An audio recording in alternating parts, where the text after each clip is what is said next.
The Outer Side is proudly supported by Tie Gear. Head to www.tiegear.com to explore the wide range of high-quality camping essentials, including guy ropes, screw-in tent pegs, tie-downs, and heaps more. Tie Gear. Adventure secured. Dog and Gun Coffee. Check out www.dogandguncoffee.com to grab yourself some bloody good coffee ready for adventure. G'day and welcome to The Outer Side. I'm Tony, and in this episode I'm joined by Luke Antrim. Luke is a GQ patrol aficionado. He's done a lot of wheeling, does a lot of fishing, and also runs a marketing agency, so he's a good guest for The Outer Side. Welcome to the show, mate. Thanks for having me.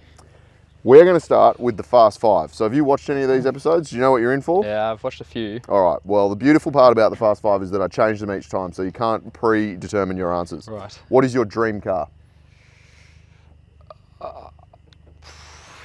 I'd almost say Ultra 4. Ooh. Is that allowed? It's definitely allowed. I like that though. Everyone thinks factory cars. So Otherwise... Ultra 4, what would you... Are you talking like full custom Ultra 4? Yeah, custom Ultra 4, but still incorporate like a registered car into it. What like sort of Lauren registered? Healy kind of spec Ultra 4, how he like runs the Bronco Yeah, over in the States. I think that's cool. We've got someone cleaning out their boat engine, which is fantastic. Hopefully they finish that soon. If you could have an unlimited supply of one thing, what would it be? I'd say... I don't know, maybe two things, either fuel or access to land. Ooh, Or ownership of land. Both good answers. Unlimited ownership of land, or I mean, able to unlimited access. ownership I think of maybe land. able to access. Yeah, you sort of own the world. Might be getting a little bit Yeah, I mean, crazy there. Yeah, I don't know. What's more important, fuel or access? Probably access. Because I think access like would be cool. Mad Max, fuel was in short supply, but they could still get it. Yeah. I reckon you'd be all right for fuel. What's the hardest four-wheel drive track you've ever driven? Or attempted to drive? I'd say, I reckon some of the Triple S comp that we raced, I reckon that's up there. So that's private property? Yeah, private property at the Springs. Otherwise, Central West 4 Drive Park. That's pretty good. I mean, I've done 6-stage. Yep. Personally, I actually don't think it's hard, Yeah. but I don't think it's like the hardest. Yeah. Overall, like there's hard sections definitely, and like, you know, the rock section's cool and that. But yeah, I definitely think there's some harder stuff in there. Otherwise, there's definitely some stuff in the Watergans which can scare you. The lesser known tracks in the Watergans. Yeah, I think right? that's exactly right. Definitely some stuff in the Watergans which you can have some fun in. Yeah. We can talk about this. Well, we can talk about it now. Why not? 6-stage. I only just drove that for the first time. Yeah, you were about to get smoked out in the speedway. I drove it a couple of months ago, and like, it's funny, you know, because you hear a track like that, it gets hyped up, and people say it's the hardest and whatever. Yeah. Like, it's a challenging track. Yeah. But I find, for me, like a track that is hard is one where I might die. Like if I get it wrong. Whereas like, I felt quite safe on 6-stage. Well, I drove the Climbys track by myself. Yeah. We can go into that as well, but yeah, like I drove the Climbys track by myself. I had my girlfriend and she got out to film it, but that was about all she was doing. Yeah. Like there was no spotting or anything. Yeah. And it was when I first got my ute, so I went down to Tassie with my family. My dad and both my parents and my brother, they met us at the next town, wherever it was, and I wanted to go and do the Climbys track. Rosebery or something? Yeah, I can't remember where it was. I can't remember the name of it. Probably Zian. But yeah, the night before I was kind of searching on Google Maps, seeing if there was any tracks around that. And the Climbys was pretty close, like an hour and a half. And I went, all right, I want to go do it. I only just kind of bought the ute and started doing stuff to it. So it was like front locker, no reductions. Like the tyres that came on the car. So yeah, so I went for it. We drove out there. Miscalculated the amount of fuel I needed, so we got to the start of the track and my fuel gauge was like on low. Yeah, good. The ute had the sub tank in it. Yeah. But with the sub tank, the pump that transfers the fuel wasn't working, so I was literally under the car with one of those like rubber buckets you get from Bunnings, which had like a wetsuit and stuff in it. So had that under the car, drained the tank at like 20 litres or 10 litres, whatever I could get out at the time, and then drain it into the fuel tank. So that was the start of our climbing trip. Yeah, nice. So that was already... And it's like 30 something Ks long, so you need a bit of fuel. Yeah, and I was in the middle of nowhere by myself, had no idea where I was, but I was pretty confident in terms of like my ability in the car and that, so I wasn't really endangering myself, had the winch and everything. So yeah, we get started going, and we, as we started going, we came across like first convoy, and they were all telling me I was an idiot, this and that. Oh, really? They're like, oh, like, this person's already blown a diff, this person's already done this. Local, and I was like, local guys? I don't really know, but I was like, yeah, okay, like, I'll be careful, this and that. Just like, shut up. Like, let me go. So yeah, kept going. We went all the way through and got to the waterfall. So like, I was a bit nervous. Obviously, it's been a big G up, and it was actually a few weeks before there was the 4-Drive 24/7 episode where I was on that trip. Yeah, almost went over. So it was literally like a couple of weeks before that. So I was like, all right, I know kind of what we're in for. But yeah, got to that and drove it all the way up. Did a bit of a wheel lift and that. And it was kind of fun, but you know. Did you go up that right-hand side? Yeah, did the right-hand line, drove around it, went up, and you know, it's like. Yeah, dude. You get it going. I didn't drive it on that trip. I was in my 80 series, and like, I'm the first to admit I'm not super confident. I haven't been wheeling my whole life or anything like that. Yeah. And for me, I'm always like risk versus reward. And if I can die, then the risk is... I had that going through my head. Yeah, I was like is this worth it? I was like, so many people with the climbs in particular are like, oh, it's easy, man. I've driven it backwards. I've driven it with a trailer. I've done it in a Toyota Camry, whatever. I don't care. When you're standing there and you look off the edge, you're like, if you go off the edge there, you're dead. Like, there's oh, I might be okay. Like, it's what, like a 100-meter drop? Yeah, it's pretty daunting. So. And I watched Sean, and, you know, people say, oh, you know, it was never going to roll. Like, I thought it was gone, man. Yeah. Like, it looked like he was going to go. And then they're like, oh, you're going to drive it now, Tony? I'm like, no, you idiots. I'm going to do the bypass. Yep. I did it last year, the year before, I can't remember, in the ute.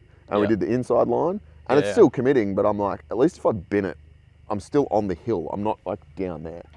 So for me, I think like, it might not be difficult, but the consequences are severe. I think that makes it more fun, like the consequences versus what's going to happen. Like, there's a lot of tracks where you go, if it's hard and you're going up something single, but the consequences are like minimal. You end up in a tree. Yeah, well, like 6-stage, right? You get stuck and you win. That's kind of the outcome. So I didn't find it scary. It's definitely challenging. You know, trying to drive up there and not winch at all, like, good luck. I'm sure. I'm going to get a jumper. Yeah, go get a jumper. You were bold thinking you didn't need one. Please hold. So, yeah, I mean, and I guess everyone's perception of what is difficult or hard is different. But I guess we're lucky in New South Wales in particular because we've got heaps of options, right? Like, there's heaps of hard stuff to drive if you're that way inclined. Yeah, absolutely. I mean, there's plenty of stuff that I enjoy. A few local tracks to me. I'm pretty, like, I guess from where I am, there's 3 of the major tracks that maybe an hour from where I live. So I've got the Wadigans, I've got Killy Loop, Lithgow, Nunes, Yarwell. I haven't really spent much time in Yarwell, to be honest. Been there twice. Yeah. But Wadigans is like Friday night ritual in my group of mates is Friday night runs in the Wadigans. And like, we just go, like, there's rarely photos, videos taken. Like, it's just, we just love it so much. It's just, that's why we're going. Like, finish work, we're in the Wadigans by 7. And then off we go. Most of the time, to be honest, like, it's like night run and we're like, either we get home at 3, 4 a.m.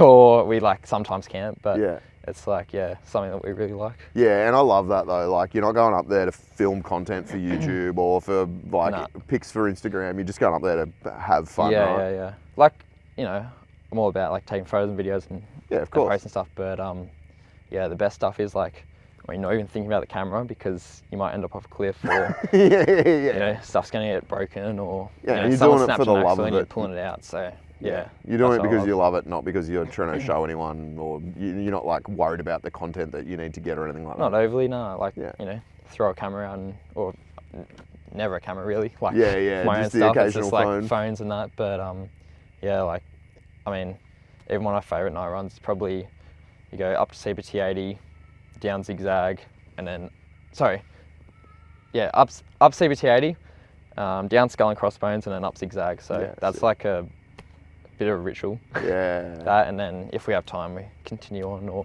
the next day or that. There's so much up there, eh? Like, I'm local there, and I still don't know like half of the tracks up there. You just, I think you've got to spend bulk time up there, right? Yeah, absolutely. Like, I I mean, I've been probably, like, I'm not heaps old. I'm only 23, 24 this year. You really so had to think about that, eh? I actually do. I know it sounds dumb, but I actually, like, people be like, how old are you? I'm like, I'm 18. I'm like, I'm 15 still. Like, I'm not. It doesn't matter. Still try, but yeah, like, I've been wheeling up there.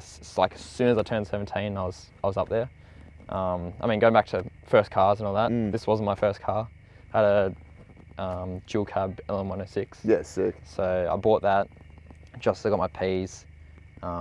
Even going back from that, like, the reason I wanted that was always like watch four-wheel drive TV back in the day, Channel 44. Yeah, remember community that? channel, right? That's it. So yeah, I used to watch that, fishing shows, and then four-wheel drive TV, and they always used to have like, they always used to show like Tough Truck, or, you know, people would do their weekly, you know, this is my rig rundown thing. So, and then the magazines. So like, I remember I got a couple of magazines from my godfather when I was like maybe 14, 13. And there was a coiled LM106 in it. Yeah. And like, I was obsessed for, that's the car for years, for you, and that was what I was getting. So, yeah, went up. Actually bought it from up the coast, so it was like, had a bit of rust in it, but it wasn't too bad. Yeah, dual cab with a tub, 33s, twin locked. So I was like, and that was exactly what, yeah, exactly, straight into it. So, like, I knew what I was kind of looking for. I knew what I wanted. I was like, I need the most insane car ever. Which now looking back, I was like, you know, I had lots of issues with it, this and that. But you know, it was already built. It was like $9,000, straight into it. So yeah, that's kind of, spent a heap of time with Rimba when it was open, and the Wattigans. So that was kind of the main two go-to. That's so good. But, so that was what we're talking, like 6 years ago. Yeah, 2018 or something like that. 2017. Sick. So yeah, like, literally used to go wheeling and then drive to school in like year 11 and 12 with a car that was covered in mud. It was like mad. Yeah, I loved it. So. Well, like, we'd go after school and that, so yeah, loved it. That's so good. We got to finish the Fast Five. I'm enjoying this, but we've completely gone off topic, which is fantastic. What is the best movie of all time? Cars. Cars, the movie. Original Cars, Lightning McQueen. That is like. Okay, good answer. Yeah. And what would you eat for your last meal? Chicken palmy.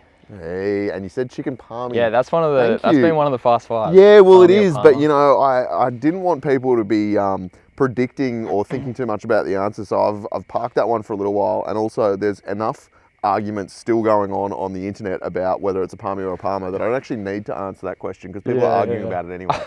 But yes, it is a chicken palmy. Yeah. I'm looking at you, Brad Cherry. You know. I heard Tyler copped some rap around that as well. Yeah, so bad. Like, people were saying he should just cancel it, like delete his YouTube channel over it. It was quite dramatic. Yeah. There was a lot going on when I filmed with Tyler. My car nearly got written off by a basketball hoop halfway through that. There was heaps going on. Anyway, so you obviously, like, I guess, grew up looking at four-wheel drives and wanting a four-wheel drive. Was it something you did with your family? Like, were your family going on camping trips and that sort of stuff? Yeah, we've always gone camping trips, like done scouts, all that kind of stuff, camping, growing up. Like, I guess one of the first, I mean, I've always been like out in the bush, you know, even like where we live, like there's bush behind half my mates' houses. Yeah. So we're just down there, like, playing around when we were younger, riding mountain bikes, like, you know, I was in the bush digging dirt jumps when I was like in primary school and everything, so I was like, you know, already terrorising the land. But, from a young age. Enjoying the land. Enjoying the land is what you were doing. Yeah. So, like, always been into that. You know, when we were 15, 5 of my mates, like, we went and did a 3-day hike in the Blue Mountains by ourselves. Yeah, sick. You know, parents dropped us off and picked us up in 3 days. Like, so good. Yeah, always been into that. And I guess the four-wheel drives have kind of like extended that access. You know, always been keen to go and just go further, find stuff and do stuff. So canyoning, you know, fishing, four-wheel drives, mountain bikes, BMX, skateboards, like, it's always what I've done. Yeah. Anything outside, right? Yeah. Like, never really been into video games and that kind of stuff. So yeah, good. Well, you're on the right show then, because I ain't going to talk to anyone who plays video games. No offense if you play video games, that's good for you, but it's not that interesting to talk about, in my opinion. Yeah. So you obviously got the LM106. Yeah. But then what was the progression from that to the patrols? Was it like a breakage thing or? It's a pretty big breakage. I got hit by a truck. Oh. So, yeah, right. Yeah, like on the way home from school one day, pulled out, removed the truck, hit the side of the car. So me and my brother in the car, got hit. Like smashed the front of the car, wrote it off. So basically from there, I had like third-party insurance, so didn't get any money from it. So I parted it out at home, like from like literally down the chassis. Like I sold absolutely everything. Like I was grinding because I was like 17, still in school. Yeah, no money. No money. Like I'd earned the money from teaching guitar for like all being a teenager. Like I taught guitar all that time, so that's how I made my money. But yeah, like kind of partied out at home, got the money, and then one of my mates had a GQ, so I was like, that's cool. And then jumped in with him, went to Kill Loop once, and I was like, this is what I want. Like, felt like I was driving a bus, but like, these things, they're huge when you're coming from a Hilux. But that's how I got that. And then, is it this particular GQ? Yeah, so this GQ then. I drove to, I found it in Tamworth. Yeah, right. So it was built by some guy in, its previous state really. Like, I've obviously changed heaps of stuff, but it was first built in like Tumut. Oh yeah. And then sat in a shed for 10 years, then sold to a young guy in Tamworth and I bought it off him. So yeah, sick. All the gear, fair bit of gear and that. When you say you stripped the LM106, like did you have any mechanical sort of know-how or were you just kind of figuring it out? Not really. Like I did the brakes on my, I went to the mechanic for the first few times. I needed stuff done, and then I did brakes and little things here and there. But honestly, parting at that Hilux was one of the best things I did, because I learnt absolutely everything, through the whole motor, all the motor, driveline, how it all goes together, how to put doors on, how to absolutely everything. I sold everything, the aircon, Did you have someone helping you, or did you just kind of figure it out? I had a couple of mates come around, and my dad helped in that, but he's a builder, he's not a mechanic or anything, so it was just start from the top and rip everything out and see what happens. So yeah, I had wiring harness laid out and everything in my garage, and I was just trying to get as much as I could out of it, and from there, I wasn't getting any handouts from anyone, so it's always been try and make it work. Hustling on marketplace. Yeah, literally. So but that's how I did it, and then went to the patrol, and every single weekend from then, just kind of out in the bush. And sick. Trying to make it, drive tracks harder and not break stuff. That's one of the biggest things I've learned is buying the right stuff where you need it, where it's not going to break. So you're not having to do things repeatedly. And... I like being smart where you spend your money. And something I've learned, a few years into it now, I see some younger guys. Last night, I went and handed one of my neighbours a whole heap of parts for his GQ, and it's spending money where you need it to start with is really important, and where it's going to get you further up the track versus what's going to look cool. That's half my thing. Not half. That's most of my mindset. Why is this thing wrapped in bar work? Is because if I spend the money building the bar work, I can save myself from replacing panels or doing more damage. Where if bar work gets scratched, who cares? But if I have to go get a new panel so I can go full drive next weekend, that's more inconvenient. Smashing sills and stuff like that. Your car just ends up looking like a full beta, right? And you need to keep your car tidy. I'm all about beating on cars and that, but you need to keep it tidy because it's the four drive scene needs to be smart around that. You can't be driving beaten up cars around too often. You need to kind of keep it in mind. I guess this is engineered, but you still need to keep it tidy so that you just don't get it comes down to just attracting unwanted attention. That's all it is. Yeah. Which is quite funny that we're saying that, and your car is currently completely covered in mud. Well, you're out here wanting me to do a podcast. Yeah, you got to look legit. So talk us through this. So obviously, when you bought it, you said it was built already, so it had some parts on it. Right? Well, when I say built, it definitely wasn't how it is now. It had some lockers which aren't the same lockers now. Of course. It had, this bar is original. Yeah, true. It's been modified, but it's original. It had some suspension in it, it was lifted. Yeah. But nothing really else is It's funny. Too much the same. It's funny how that happens. The motor's the same. I guess it's experience and you learn as you go. But when Yeah, I bought my 80, right, I was like, oh, I'll just buy one that's already modified and then I'll save money. And I have replaced literally every modification on that vehicle, with the exception of the bull bar, which has been modified twice. Yeah. So like you think that, yeah, it's going to be perfect and I won't need to touch it. But then as you go, things get changed, right? Yeah. And this is like, I mean, I would say this is a fairly extreme example of a GQ, but it's also quite simple. Like there's no craziness in terms of like 4 links or hydros or any of that sort of stuff, right? Yeah, exactly right. Like my ute, I kind of went, like my patrol ute, my GU, like I went a bit, like I kind of, what I learned on this, I went straight and put on that. So it was like already kind of, process. I'd already made it. Yeah, kind of already worked out what I wanted. But yeah, in reality, like a lot of it's just superior bolt in. Like it's got weld-in long arms, it's got weld-in bracing and that. But other than that, like it's pretty simple. Like the whole running on the gear is GU. So it's actually got GU motor, factory turbo GU motor, which it came with. I've recently put like UFI goodies in it, so it's kind of a bit more fun. Yeah.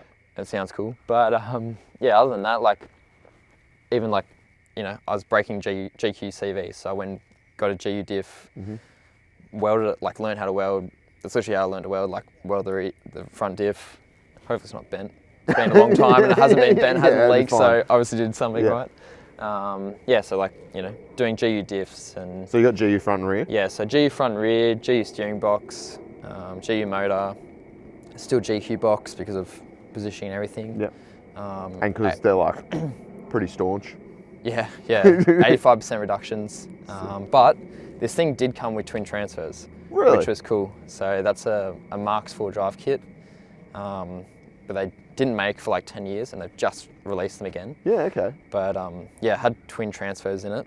So unfortunately, the only reason it snapped was I actually snapped it in my driveway, which is the most ridiculous thing ever. But it's always the way, man. I'm telling you. I say this all the time. I only ever break things on the road. I don't break things off-road. I break things on the road. I think it might have been fatigue, but like I literally had it flexed up on a rock in my front yard to do some fix bump stops or coils, or I can't remember what it was exactly, but then the handbrake got jammed. Yeah. And I was like, oh, I'll be all right. Like put it in reverse to go backwards, and it went, and then snapped the very middle input shaft. So at the moment, it's like I tried to get it fixed by someone, and Marks weren't super interested in doing it at that time. But at the moment, it's actually in Queensland getting rebuilt by someone, hopefully. So yeah, I mean that's another like discussion, like twin transfers, reductions, like diff gear ratios, like. What ratios are you running in this? It's 4 6s. Yeah, 6. So 4 6s and 85s. It's the same as what I've got in the ute, and it's like first gear is ridiculous. So like the twin transfers are obviously even slower. Yeah. So you got like 100% reduction. So like at what point does it become too slow? I think any slower than this. Like I'm umming and ahhing from putting the twins back in. Like there's a benefit to go up, but I mean there's another thing. Like I'm all about like you can always go to second, you can always go to third. Like so. Well, and that's what I found, because I've got reductions in my 80, but it's like a 25% reduction, which is all you can really do in an 80. Yeah. And 4 1s. And like, that's pretty good. 4 6s and 85s in my ute. First gear does not get used very often. Like, yeah, right. You know, like the Rock Garden on 6 stage, I was in first gear, but like majority of the time, if there's any momentum required, it's second gear, right? Like, yeah. Because it starts revving its head off. Yeah, the mosquitoes are rogue here, man. It's all right. But yeah, like... No one's ever died from dengue or Ross River fever or malaria or anything else that those little things carry, so you'll be fine. And also I have no insurance, so you can't get any money out of me. You're on your own, bro. It's more the cold, I'm freezing now. Ah, we should have a little fire. Yeah, we go full hobo in the car park with a little drum. Mate, the mosquitoes are out of control here. That's all right. It's not like they're... shouldn't they be going to the light, not to us? I don't know. They're like double the size of normal mosquitoes. Yeah, they are big. So with this though, you've got GU drive line in it, which is pretty cool. But like suspension geometry wise, you got long arms, but like front just radius arms. Like... Yeah, it's got superior hyperflex arms. Yep. So like I've done that, put them in. Bump stops to suit the long shocks. Yep. Extended towers, braced towers front and rear. It's got Heim drag link. Oh yeah. Just because of the flex, like they slog out bushes. Yeah, well, like there's actually too much flex for a normal bore joint, so yeah, right. hide like a drag. There's a lot going on here. I was just saying before, it's like real quiet here, and then all of a sudden the locals are out. But yeah, it's gone to the Heim drag link because of the flex. Also a bit stronger. Yeah. Haven't really had any issues with that. It's been the same drag link for like 3 years. So is that Heimed on both ends then? Yeah, so it's Heim both ends, but the tie rod is still bore joints. Yeah, okay. Because it's driven on the road. Yeah, yeah. But yeah, like twin locked ARB air lockers. I think it's the only way to go. Did it have electronic lockers in it when you bought it? No, I just had other ARB air lockers, but I think I blew one up, and I don't even know. Yeah. I think I blew one up. And so air locker, it's been a while. Like I've had it for a long time. Over electronic locker, you reckon? All day, every day. Yeah, yeah. It's very simple. Like literally, the mechanical system is just air, and then it pushes together. Yep. Like I've had the engaging ring wear out, so I've replaced them before. You can get like billet ones made, but it was also a bit of a weak link, so yeah, it's a good thing. E-lockers, like yes, there's wiring and there's air lines in the air locker, but like E-locker, I don't know, there's more wiring issues, and also there's a thing with like if you go backwards in them, they disengage. Yeah, they disengage. Yeah. So like if I'm locked, I want to be locked. Yeah, okay. So, well, it's interesting because I've got an air-locked car and an E-locked car, and so I don't really care. I'm not like, I just like lockers are good. Yeah. The only time I've had a problem with an E-locker is when my diff grenaded on the highway and it took the E-locker out with it. But I've never had any problems with it off-road. But yes, it does disengage when you go backwards. Yeah, right. But it's like quarter of a turn of the wheel to get it to re-engage. So like, yeah. I guess if you're in like a super technical rocky sort of thing, and you know that could be a problem. Yeah. It's never been a problem for me, but then I don't wheel at 80 that hard. Yeah. That's a tourer. Yeah. So, but yeah, it's interesting. It's like there's definitely like very staunch advocates for air lockers that would never run an electronic one. So it's always interesting to hear why. Yeah, definitely. I even like you look at the racing scene. Like, there's a reason people do things in that, and it's to keep everything very, very simple. Like, even the winch truck, we've got like there's no electronic powered solenoids. We've literally just got a toggle switch that either has the air going through it or it doesn't have the air going through it. Yeah, right. So, like, I haven't got in this, but it's definitely like a really good thing. Just simplification. Simplifying absolutely everything. And that's what I've tried to do in this. Like, there's a lot going on, but a lot of it's very simple. Like, there's nothing too crazy going on, like in terms of if something happens or, something's going to break or, needs something fixed. Like, it's not hard as such. So is that like is the plan there like bush-proofing the car so you can that's fix literally it all when it it is. breaks? Yeah. Bush-proofing stuff. Like, I've done lots of this car. Like, it's been on and off and on and off and on and off. Like, wiring and like cool camp setups and like stuff on the roof, like rooftops and everything like that. Like, I don't know, just like you do stuff and then you realise it's like fridges. Like, I have a discussion with people all the time about fridges. Like, I would not even bother. Hopefully, don't upset anyone or companies. Upset whoever you want, man. I don't care. Well, yeah, personal opinion. Like, I don't think there's any point buying any other fridge except for an angle. Yeah, okay. I've had other fridges. Like, I've had a Dometic and it shit itself. Like, it's truthful. The thermostat in it shit itself, and then we're on a trip, and my food went off. It's like simple shit like that. That's a deal breaker. Yeah. So angle fridges, like, buying stuff from ARB, like.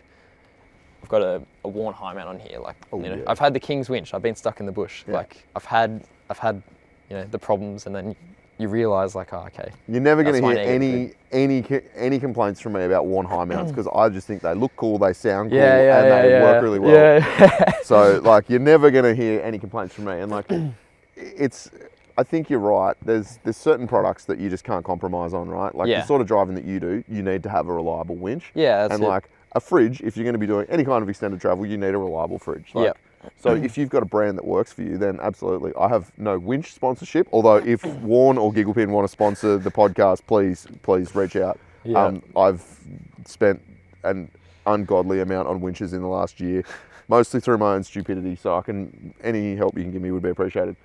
I don't have a fridge sponsor. Say what you want about fridges, man. I don't care. Yeah. But like you're right, and I think you can look. It's easy to sit here and say, oh, you should buy like the best of everything. Yeah. Not everyone can afford it. Buy the best that you can afford, but certain things you shouldn't compromise on, right? Exactly right. Yeah, that's my thing. Like, buy some good tyres. Like, yeah, like I've had the cheap Chinese tyres for like when I bought the car for a few weeks, and then when I can afford it, I got the better tyres. So things like that. It's like tyres, like anything that's gonna be drastic. Yeah, like steer, stop, you know, things like that. Buy whatever lights you want, like buy whatever this and that, like, but things like that are pretty important. Yeah, definitely, man. I remember like in the street car scene, which is what I used to play around with when I was young, like we'd always put really good tyres on the front of the car and really cheap ones on the rear, because it was always like rear wheel drive turbo cars, so the rears didn't last long. So you just like, you put Nankangs or something on the rear and then real good tyres on the front, because you knew that like they were the important ones to keep you going where you want to go. Yeah, exactly. When you lose the front, then you got a problem. So you've changed a lot of stuff. Where the car's at now though, like what would you say? It's not a tourer, right? It was. At the moment it's not. Yeah. Like I don't even daily it or anything, like it's literally just a go have fun in the bush kind of thing. Yeah. But yeah, like. Would you put a rooftop tent on it again? I'm not about rooftop tents. Really? I've done it, I've like, you know, used them, had them twice. Like I'm all about swags. Yeah, okay. Because of the sleeping in the rooftop tent, or just having the tent on the car? Like I've had the King's rooftop tent, like the original, like open up one, like you know, I've had that one, like the one that's like that big when it's folded up. Yeah, the soft top one. Yeah. Went to the high country in a rooftop, and like it was so cold by myself, like literally that was my experience. Like I was so cold in the rooftop versus the swag. Like swags are warm. So I literally got in a swag halfway through the trip because it was so much warmer. So really, got in the swag.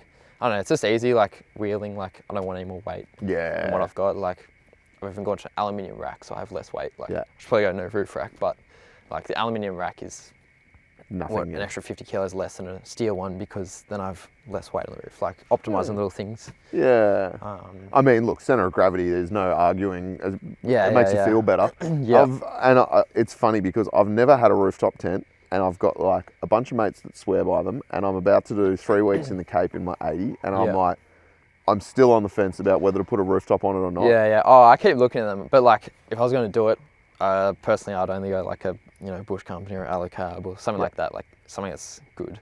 Yeah, well, and that's it. So it's like, it's a big investment, and my issue is if I put it on the car, so like the Bush Company, I think it's a LX27, they've got like a lightweight one.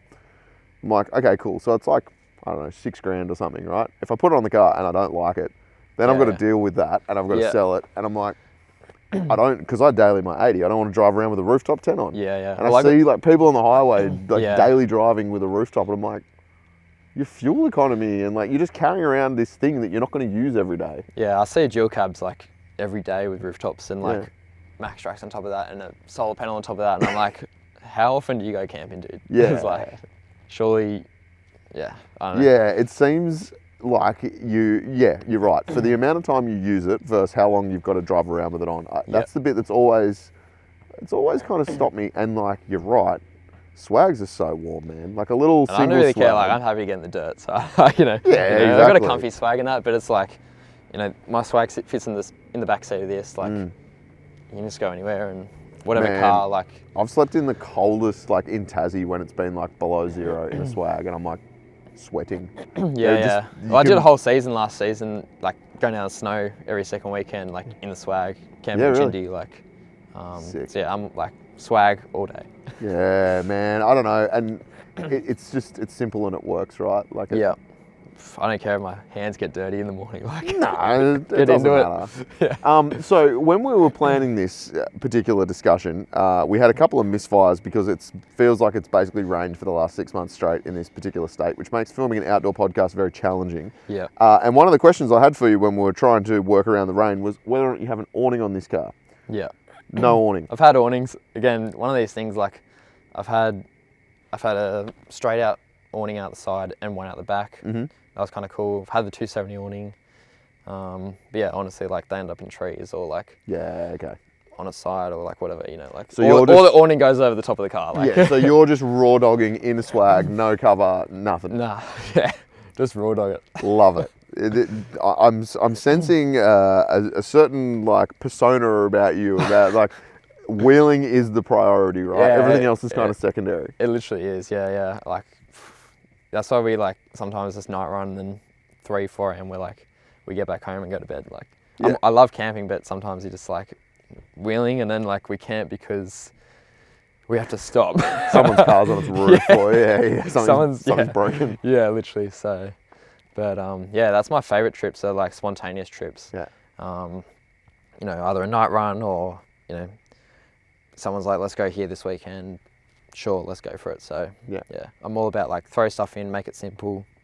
You know, obviously I work, and most people do. So unfortunately, it is something that we all have to do from time to time. Yeah, literally. So like, yeah, anything that's easy that we can get out and get straight into it, I guess. So sick. So you had a GU Patrol, the Ute. You don't have it anymore.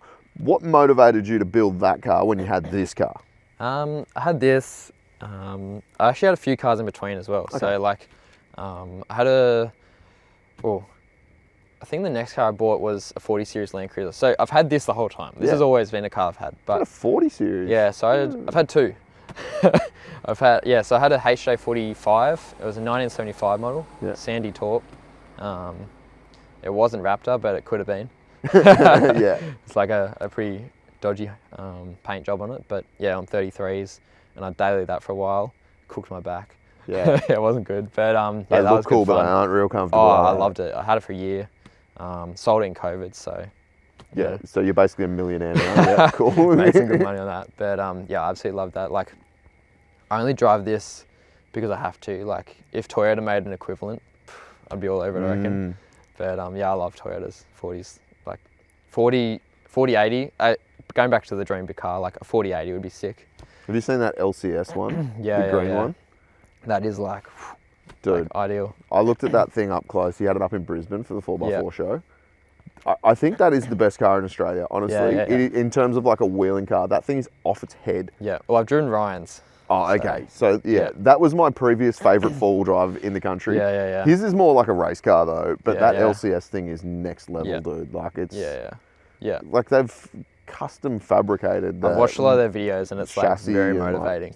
Of like very well built. Or same thing. It's like obviously everything's really good in that car, but it's like doing things right once and the right way, and it's like art.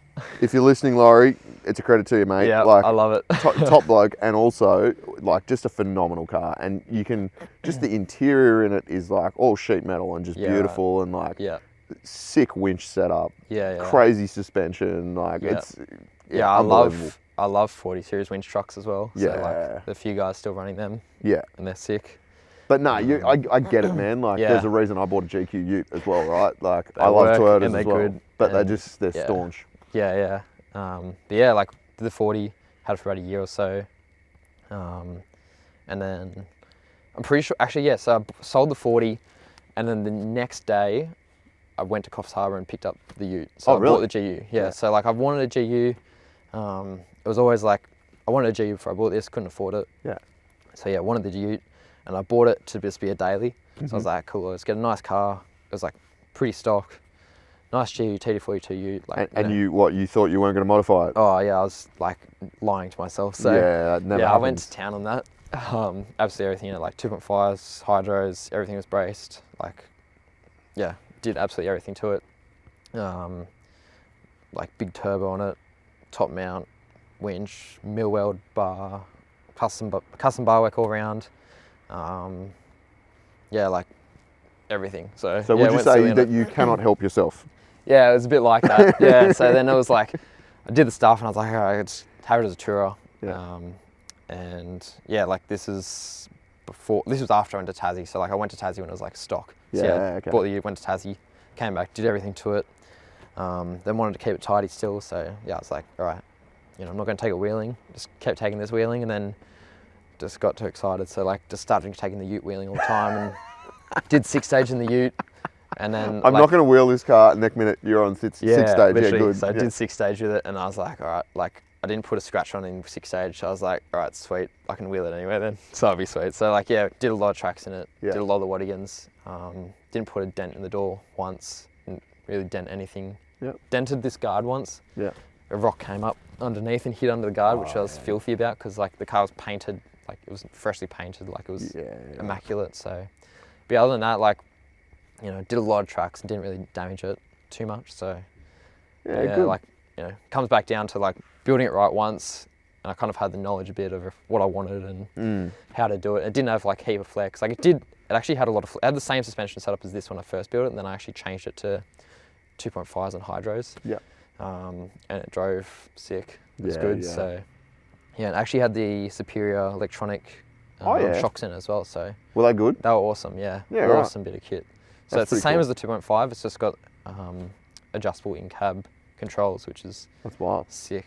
It's funny after you've just talked about like simplification of modification, and now you're talking I was about actually, electronically controlled well, yeah, shocks. funny enough, like I was actually not really about it to start with. You know, I was like, oh, I don't really want to have like my shocks to stuff out. Like that is dumb if that happened. But then kind of never really had an issue at all. I never had an issue at all. That's pretty cool, eh? So yeah, it's like another awesome bit of kit, new technology. Good. So That's good. So apart from Tassie, have you done any other like sort of longer distance touring? Obviously, you do a lot of hard wheeling around home. Yeah. Well, yeah, I jokingly get told like, you know, patrolling East Coast Australia, not patrolling Aus. Patrolling Wattigans. Yeah, literally. But I mean, done like Fraser. You know, with my family, I've done lots when I was like growing up. Yeah. But yeah, like I mean, done a fair bit. Like done Fraser, done Glasshouse. Like, I've been to the Cape, but I didn't drive. I jumped in. Oh yeah. Yeah, like been to Tassie, been to Victoria, been to Cobar. Oh yeah. Like for race, like cliffhanger and all that kind of stuff. Have you done much in the Vic High Country? Not really. We did do a Vic High Country trip. I've been in the High Country a couple of times, but there's stuff in there what I want to find, which I don't know where it is. But it's like a conversation to have with some locals or something. But yeah, well, there's a few little GQ fanatics down in Victoria that I'm sure if you asked them nicely, they'd be able to point you in the right direction, man. So yeah, keen to. And this is like a Victorian car. This looks like all of the GQs in Victoria, right? Yeah. Especially at the moment. 37 treps and a high mount. Yeah. You're basically a Victorian. Yeah, which is ironic. Like I've always been like not super about massive tyres and that, but like I've kind of recently put these on at the moment, just kind of get me by. But yeah, like. And are you more about them now that you're using them? I wasn't when I first put my 37s on, but yeah, like I'm all about it now. It's pretty good, but yeah, like 30. Like there's a lot of cars out there that can outwheel a lot of other cars on like 33s and that. Comes down to weight. Yeah. Another big thing, like have the less weight, the better. So, yeah. But I suppose at the point you're at, and obviously you've had a fair bit of experience hard wheeling, and you know you've changed your car multiple times to suit the driving you do. Yep. So now like a 37 is going to make a difference for you, right? Because you've kind of maxed out all of the other components within the car. Yeah, that's my thinking. It's like I've had chimneys and that kind of stuff as well. Like I've played around Sierras and that kind of stuff. And if you can go wheeling in a Sierra and get up tracks that other cars are struggling with, bigger cars, like, you know, you're kind of able to go to the next thing. Like, if I like bolting big tires on straight away and having the big flex is like definitely not the go. Like, you know, it comes back down to like, can you drive the car in stock form up a track? And then once you do that, like I'm having this conversation with my brother right now. Like he just bought a GQ, and the first thing he did was I had a front locker at home. I said, like, you can't have it yet, pretty much. You have to earn this locker. It was pretty much like that. And we did a few trips and like he put it in and, you know, then he progressed a bit more, but he's actually learnt really well and he's like keeping up with us, like all my roommates, you know, in his car. He just got 35s, like, you know, after a year and a half or 2 years. Like he'd been following us around on all-terrain 33s and he's been doing, like, driving everything, so. That's good.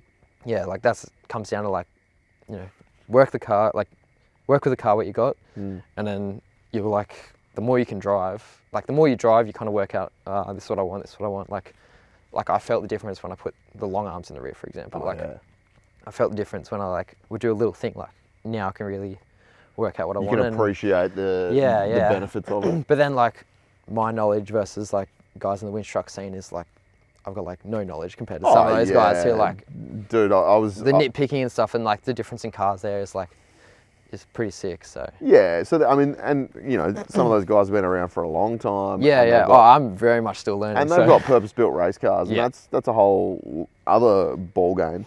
So you've done a little bit of racing recently. Yeah, I've been getting into it. So I actually went out to Cliffhanger in 2019 okay. with Mad Matt and filmed a lot of it. Like I filmed all the race. So I was out in the dirt for 2 weeks straight, or a week straight, in the red dirt, destroying my camera. Yeah. But yeah, like that was fun, and that was like my first, like I've been a tough truck and that kind of stuff. But yeah, that was like, I was like, I want to do this. Like I was obsessed, so I loved it. And then like seeing the cars out there, like that changed my mindset on this again. It's like build the car where it's like, I guess, similarly how the winch trucks work, and comes back to that thing. Simple, spending money where you need to spend it, and then, you know, so drive, wheel time, seat time. All of the money on the winch and not much on anything else. Cut the rest of the car away. Yeah, literally. But yeah, like went out to that, and then I did a race on all fours after that, which is like a smaller competition out at Putty. So yeah, got into Is that at one of the four-wheel drive parks out there or something? Yeah, it's at the Putty Offroad. I don't know what it is. It's not a four-wheel drive park, but it's like the one where they do the rally stuff. Yeah, that's the one. I'm not sure what it's called. I don't know, man. I've driven that. I drove a really old shit rally car out there once. Yeah, right. But yeah, I know the place you're talking about. Yeah, so got into that, and then yeah, after that, my mate Mitch was like, you know, he had a shorty. Yeah. He was daily driving. We were wheeling it, and then one New Year's Eve, we're at a mate's farm. We literally chopped the back off his shorty, so made it a style side ute. On New Year's Eve. Yeah, so like there was quite late at the night. Yeah, okay. So there's a few beers involved. A few ginger in the beers vehicle. involved. Yeah, the vehicle chop, good. Yeah, so yeah, chopped into a style side, and his girlfriend was absolutely stoked. Yeah, I can imagine. How they, you know, they drove home from Bulahdelah to Coffs Harbour in a shorty with the roof chopped off, with the roof liner as the rear wall. Beautiful. With the dog. It never rains up there with though. The dog in the, it was bucketing with the dog in the front seat as well. So yeah, that's how the winch truck was born. Very cool. And then yeah, we built it from chassis up. Yeah. It's a shorty chopped into a ute. And then we've been racing under shortcut racing. So yeah, like we both, our whole group of mates really spent a lot of time building it and that. And then it's Mitch's car, so like he drives and everything. So yeah, we did Cliffhanger in 2021, yeah, I think 2021, 2022, Cliffy 20, whatever that Cliffhanger was. I think it would have been... Well, it's Cliffhanger this year, so it's 2023 Cliffhanger. Yeah, because 21, 22 yeah, so 2021, sorry, I went to first Cliffhanger. 2023 we raced, and we're in the bottom class, so in Super Tours, because this car's still like everything's stock except for the back's chopped off, really. So yeah, that was our first ever go at racing, and we came second in our class. So your first time racing was at Cliffhanger? Yeah, first time racing at Cliffy. Sick. And like, we were just like the little boys out there, like, you know what I mean? Like, having a crack. Yeah, so like everyone's supportive of it. So like, and I recommend, like Cliffhanger this year is the last year, so definitely recommend getting out there if you can. Are you going to race it? Yeah, so we're going out. Yeah, sick. Still in Super Tourer class, so. That's in September, is it? Yeah, I think September, September. Yeah. So. I'm going to do my absolute best to get out there. I've never been to a Cliffhanger event, and I really want to go. And I think this year's going to be the one, because lots of people are dusting off old trucks and building new trucks. And yeah, absolutely. I've had a heap of conversation with different people who are like either building cars or you know, they haven't raced in like 5 years or so or plus, who are getting into it. So, and it's a sick event. Like every single night, everyone's in the pits, like getting everyone's cars fixed, and like people have blown motors and people have blown diffs, and people are driving back to like last year there was a guy that drove back to like Orange or Sydney to pick up another car. Just a lazy 10-hour drive each way. Yeah. So like, it's real, and it's like, it's sick. Like, I don't know. Like I've never been a Fink, but I think Cliffhanger's like either on par or it's different, but it's like, it's that kind of atmosphere. Like it's sick. For people who don't know, like what's the format that you're racing at Cliffhanger? So it's a week-long event, right? Yeah. So you got 5 days of racing. Or it was 6 last year, I'm pretty sure. But yeah, like the first day, for example, was Roadrunner Rampage last year. So like our first day of racing ever was straight into it. So we were on the line at like 6 a.m. as the sun was coming up. So the first car left as the sun came up. Mad. And it was basically an all-day enduro. So you had, I think, 12 hours maybe. I think it was 12 hours or so to do as many laps as you could. And this, like, when I say a lap, like that's 2 hours. Yeah, and right. You're like through creek beds, up mountains, and it's all GPS. So yeah, through creek beds. You start in the creek bed, and then you're out into open paddock, and then you're in another creek bed, and then you're like, as far as you can see, there's just a paddock of basketball-sized rocks, and you're just sitting there like, literally just bouncing like. So is it like waypoints that you got to hit? You got to hit markers or something? So you got your GPS, and then you've also got a system called Rally Safe. So every time you go through a Rally Safe waypoint, it's like a 10-meter virtual circle you got to go through, and it'll pick it up. Oh, right.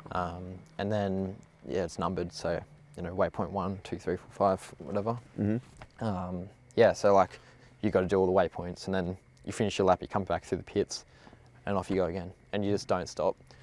For 12 hours. Yeah, pretty much. Like we went from sunrise to sunset and some.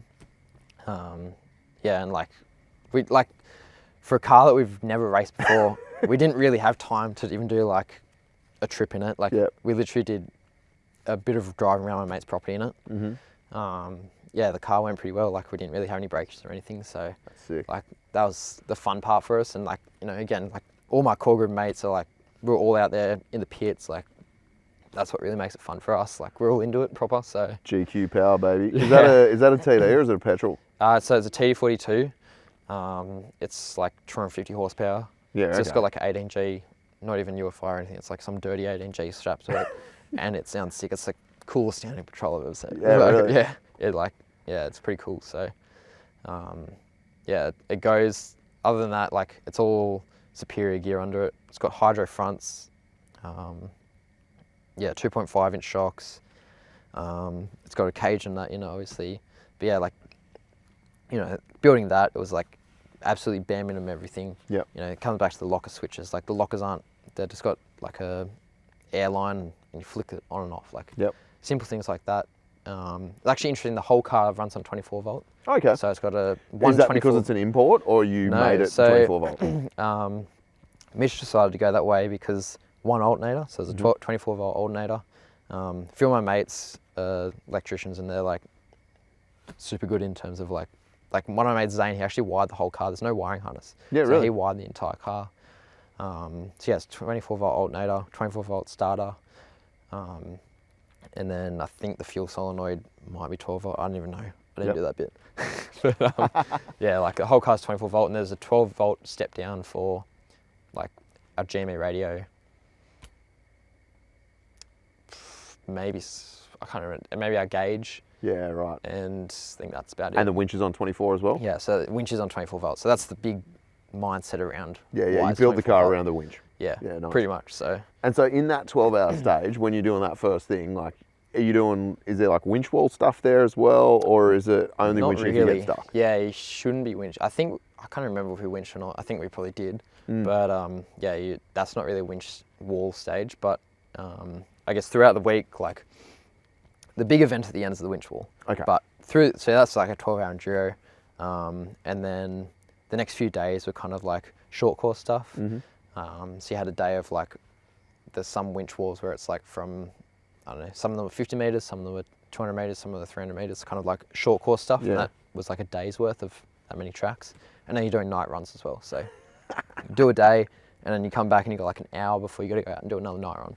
So that must have been pretty taxing, like physically. Oh yeah, it was like it's because you're Navi, you're winch, you're running winch runs, right? Yeah, and it's hot, like it's hot out there. So and I'm in a full race suit, yeah, helmet, and everything. So like Mitch is sweet. He's just hanging out, just chilling in the car. Yeah. So, but like run the winch, like it's all new stuff, like rules on running the winch, and once the winch is live, you can't touch it, and you know, all those little things which were obviously a learning curve for me and Mitch, and kind of learning that side of forward driving. Really, like so much stuff you do out there that's different to weekend wheeling. Like weekend wheeling, like I try and look for like the hardest thing, and let's go over this rock for the sake of it. Like in the winch trucks and like racing in that, like you're trying to get from here to here as fast as you can. Yeah. You're not looking for extra challenges. You're not looking Yeah. for cool things to like go and have fun on. Like yeah, it's all fun, but you're just like hammering through it. So yeah, right.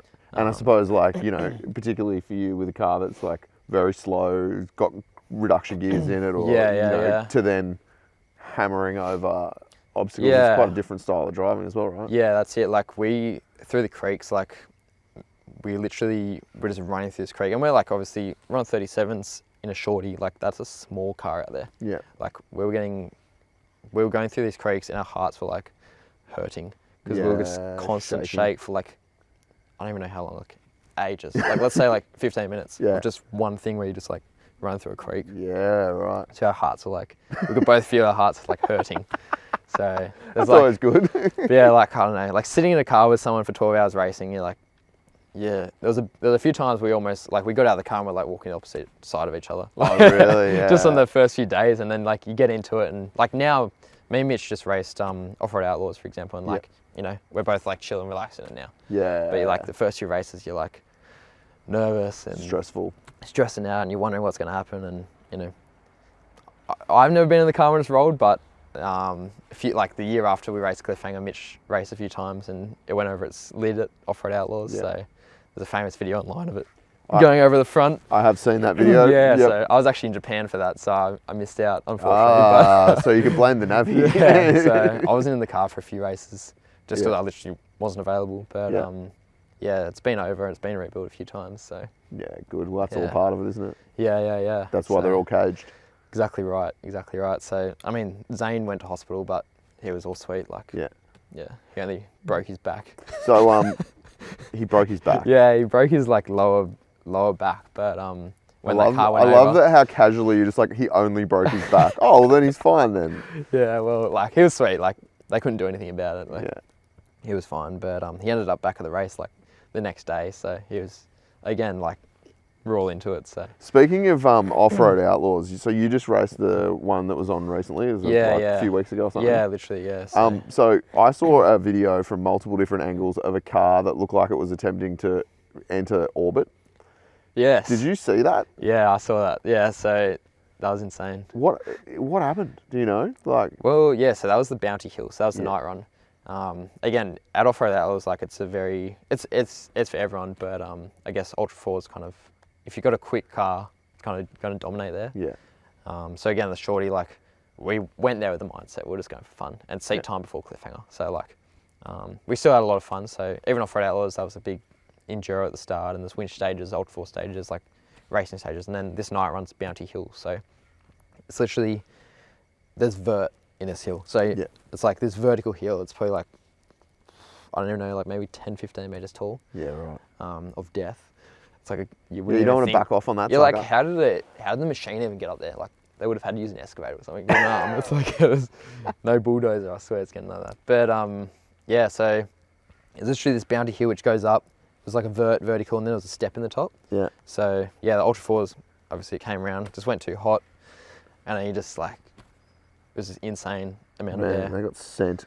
Because every single competitor couldn't see the previous racer. So so they don't know what was going to happen. You don't know what's going to happen. And you've never driven it, so you don't know how hard you got to go, right? Nah. And the guy who owns the car, like the Navi was driving at the time, so the guy who owns the car and has been driving it all weekend wasn't in there and this and that. So I think the passenger got a bit hurt.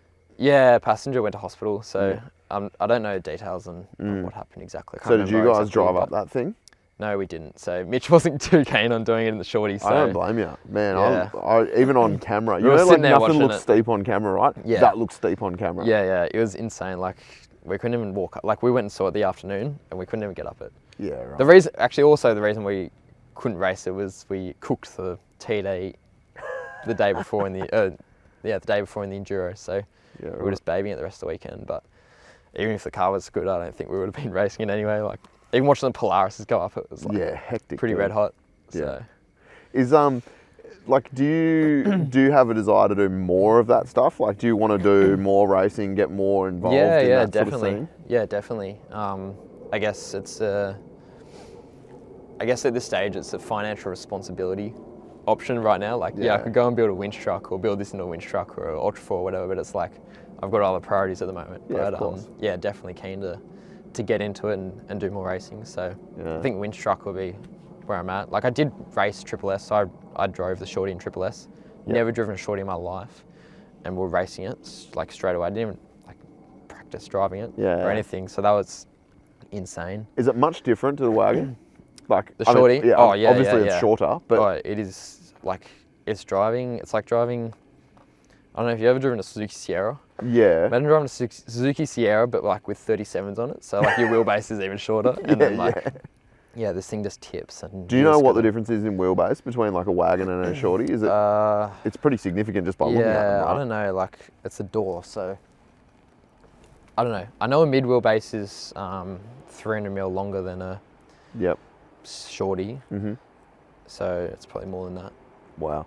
So yeah, you'd notice the difference. It's significant, yeah. So like the whole way that car behaves off-road would be it's a completely different car. Like it's like there's no prerequisite GQ training in my body. Like there was no like, yeah. Good. Yeah. I've never driven a shorty. I reckon they look cool, but if I ever built one, I'd build one as a street car. Yeah. Which sounds really dumb, but I'd do like a Barra street car one. Yeah, I had a black TD shorty. It was like stock. I remember that. TB Carby. Yeah, that was a really nice looking car. It's pretty good, yeah. But yeah, just like sold it. Just kind of had it for a little bit for fun. But yeah, like even driving that, I'm like, I was driving down the road and you're like turning around, you're like, where's the rest of the car? Like, yeah, because it's so used to driving this thing. Used to a wagon, but yeah, I'm not really like super keen into shorties. Yeah. Not really excited me. Yeah. And something that we were chatting about before we started filming, and I'm really interested to talk to you about this because I've spoken to a few different people about it. Obviously, you do a lot of public land wheeling, and obviously, as everybody knows, there's we've got an ever shrinking amount of land to use. You've done a bit in four-wheel drive parks. Do you think it's like, do you have as much fun in a four-wheel drive park as you do on public land? Yeah, I think so. Yeah. I've been to a few. I think like the Springs is awesome. Like everyone knows about the Springs, that's great. And it's a great place, and Luke is a great guy, and he's obviously working really hard to help other parks. Yeah. And he's doing a bloody good job of promoting his business because everyone knows that, whether they've been there or not, right? Yeah, exactly. Everyone knows the name. Yeah. So like the Springs is sick. I've been there a few times. We've raced at it a few times. Sick place. But in New South Wales, there's not many parks. There's Central West Four Drive Park, awesome place, and I think everyone needs to get up there. Like is that that's orange? At Mudgee. Mudgee. Yeah. So I've been there quite a few times. Jamie, who owns it, he's got that big Mog 80. Mog 80. Yeah. So 80 series with Unimog diffs under it. Yeah. Like it is sick. Like if you're just going to go and look at that, like. I'd go there. Look at that. Go there, look at that. But two of my favourite things combined. Yeah, honestly, like Mudgee's a sick place for like a dead stock car. Yeah. Like last time we went, there was dead stock Jimmy in the crew. There was like obviously my GQ, a few other mates with I guess more modified cars. Yeah. And then there was like dual cab Hilux, and like a lot of the weekend we're all together in convoy. Like you could do like a lot of the tracks were, you could do the hard line, or you could do the easy line. You can get around. So there's options. Winch or heaps of different options there, and then the camping there's awesome. So like we were camping along the river, sandy front, river, mountains, like green grass. Like beautiful. There's no green grass camping with a river.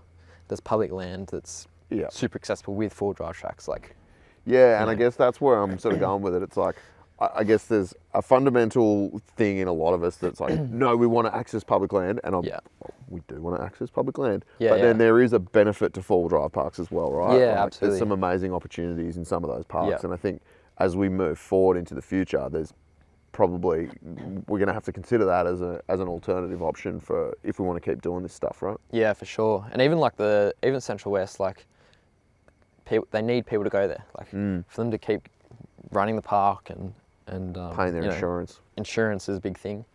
Like maintenance and that kind of stuff. Like people need to go there. Yes, it's at Mudgee and it's a bit further away from Sydney, but go there. It's like, let's say $50 for a day and night. Yeah, so it's cheap. Like it's cheap. You can go there. You get there Saturday morning and you leave there Sunday afternoon. It's $50. Like it's pretty good. It's good to go on someone's private land. Like how many people are going to let you on their farm to go crazy? Like you and there's some pretty. You said that like. That was a nice side. You said it caters to like stock vehicles, but then I also saw a video of you in some like absolutely obscene rock waterfall. Yeah, the waterfall track's pretty good. Like they run ultimate rock crawling there as well. Yeah, so like there's everything. Yeah, okay. The waterfall track's sick. Like we drove the wagon up it. Yep. Not many wagons have been up it apparently. Like I I didn't drive one section of it. I had to winch one section of it. Yeah. But drove the rest of it, and that was kind of. He doesn't reckon there's been another full body wagon up there in a long time. So I challenge everyone to get out there and have a go. Yeah. Take your wagon up there and trowel it on the waterfall track. Is what I'm hearing Luke say. Yeah. I want some caved in panels. I want to see some panels caved.